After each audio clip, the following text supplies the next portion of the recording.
Hi, third grade. Hopefully, we played our guessing game online to see which art was the most expensive. Let's talk about emotion. This year has brought on so many emotions, both good and negative.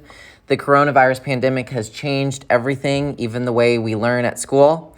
But art has a way of being expressive. And so when people need to express their emotions, a lot of times they turn to art.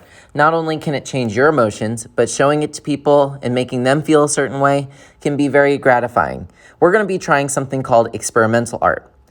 Take a look at this art piece. Did you know that this sold for $110 million? I'm not even joking. Some of these works, as people call them, quote, ugly, but they turn out to be the most expensive in the world. Beautiful art isn't always the most valuable, and we're going to try that out today and experiment at the very end.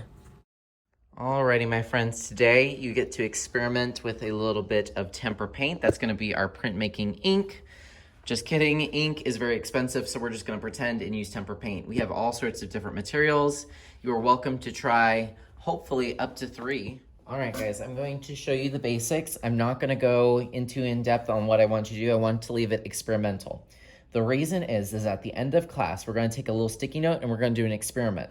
Some people get their feelings hurt by this. It's not meant to hurt your feelings. I just want you to do whatever comes to your mind. This is all about expression and emotion. And then we're gonna do a little test and see why some people might put money for one art for another. So don't fall in love with this. Just try your best to experiment and then let's see what happens. There's enough room for you to try at least 3 techniques. I'm gonna do all of them just so you have an idea of what you're getting through, but there's no way that you can truly do all of them today. So you have this palette. This is what I don't want you to touch. The only reason I'm touching it is because I want to show you. There it is. So it's all of our 6 main colors. I'm gonna be honest, guys, the hardest thing about this year is making projects that you can be experimental in because of the whole COVID not touching, you can't share supplies thing. But I'm hoping that we can do this project and you'll have at least one day where you got to really experiment with different materials. So these are your tools for printmaking. Remember, print is where you take something, a line, a surface, and you transfer it someplace else. Normally, printmakers would use a special printmaking ink. We're just gonna use tempera paint because that's what we got. Don't worry about mixing colors or having to clean anything. We're gonna be using our materials and then putting them in the tray so that they can leave out for a while and sanitize on their own for a few days. Let's start with the bubble wrap. This bubble wrap is not for popping. Here, there's some popping. So now you can go home happy. It's not for popping, it's for printing. So you can put it inside any color. And then if you take it, you can make some really interesting circle effects, as you can see there. Like I said, you're probably only gonna have room for maybe 3 effects. If you take a piece of cardboard and dip it in a color, you can make dashed lines, or really any type of line that you want in segments. Or maybe you can use it to make a star. I have some cotton balls. I don't have a whole lot of these, but you could put this in the paint. Give the paper a little bit of kisses. And get some interesting effects that way. Everywhere that you do not do one of these effects, you'll see right through the paper where we did the watercolor. So this is called using positive and negative space. This sponge is also for paint. I'm gonna show you a few different uses for it. Maybe you want to use this Elmer's circle, but you can't fit it into the painting tray with all the colors. So maybe I can take this sponge, dip it in, and then give it some kisses and do it that way. And now I have some circles. Your art doesn't have to be anything specific. You could use a Q-tip. That's obviously going to give you some dots wherever you feel that you need them. A straw is going to give you the smallest dot. You can do little rings. You can go over paint that you've already gone over and do some interesting effects. You could take the sponge, go over the bubble wrap, and then print it that way. And you get kind of a honeycomb effect. Now you're probably wondering what this paper's for. This is for stencil. This is only for people who brought their scissors today. If you did not bring your scissors, you're not gonna be able to use this. What you can do is you can cut whatever shape you want. I'm just gonna make it random. I don't really care. This is just an experiment. I'm gonna do a star looking thingy. Not perfect whatsoever, but interesting. You're gonna put it where you want it. Take your foam,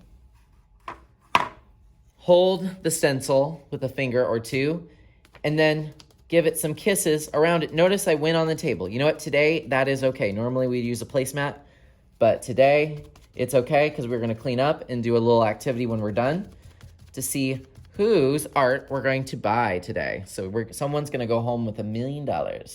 And then I would have the stencil.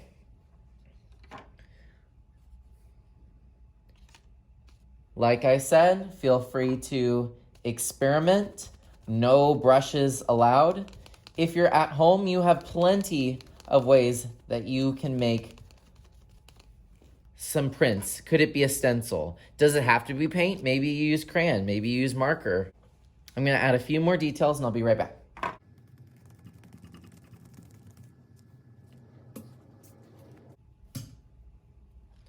All right, what I love about this is you get all these amazing details. What we're gonna do is we're gonna take about 15, 20 minutes, depends on how much time we need, quickly make an expressive work of art.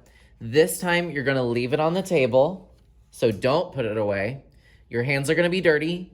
You have this paint tray, leave it on the table even after we're done today, because 5th grade's gonna use that same one. We're gonna clean what we have, and I'm gonna show you how to put away your things today. So because people can reuse this, if I leave it out for 3 days and sanitize it, we're not gonna throw it away. You're gonna take the 3 techniques that you decided to use, put it in the 3rd grade bin. That's gonna be nearby the materials, so once you've touched it, it needs to sit out for a few days, leave it alone. If it is the stencil, just throw it away. We don't need even the straw, even that random sponge, put it in 3rd grade tray. We're gonna let it sit so that another class can use it. Like I said, leave your artwork out today. We're gonna be doing a little experiment at the end of class with some sticky notes. You can clean your table. The only thing that you can do after you're done is do your sketchbooks. I'll have your sketchbooks on the back counter. I'll have some Huggies wipes on the middle table. So that's the teal table that you can use to clean your table before we go. That would probably be helpful if you finish early to do that before you even get to sketchbook. This will also work on your hands. So your dirty, nasty hands are gonna be crazy dirty. Use this to clean your hands. Have fun, guys. Let's see what you guys can come up with. Question of the day is, why do people spend millions of dollars on art that doesn't even look real? It looks like a 2-year-old made it or something. So we're gonna find the answer to that, because art, abstract art, is sometimes the most expensive. So we're gonna find out why. You're gonna get a sticky note. You can use what you have. Could it be a crayon, marker, pencil, whatever you have. Find one item and then give me a thumbs up. Okay, here's what I want you to do. I want you to think of a big number. Could it be $1 million, $2 million, $1 billion, $100 billion? You're gonna write how much money you in Rich Person Town have. I'm gonna put $100,100,100. Then, after you've written your amount, I want you to write your name. I'm gonna write Mr. Boatfield, but if your name is Levi, write Levi. If your name is Courtney, write Courtney. And then give me a thumbs up.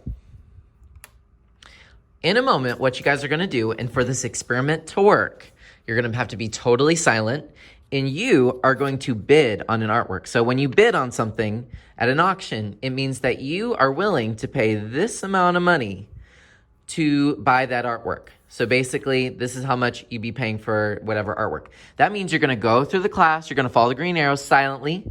You are going to put your sticky note, not on someone's artwork, shame on you, don't put it on wet artwork, but somewhere around it, and then leave it.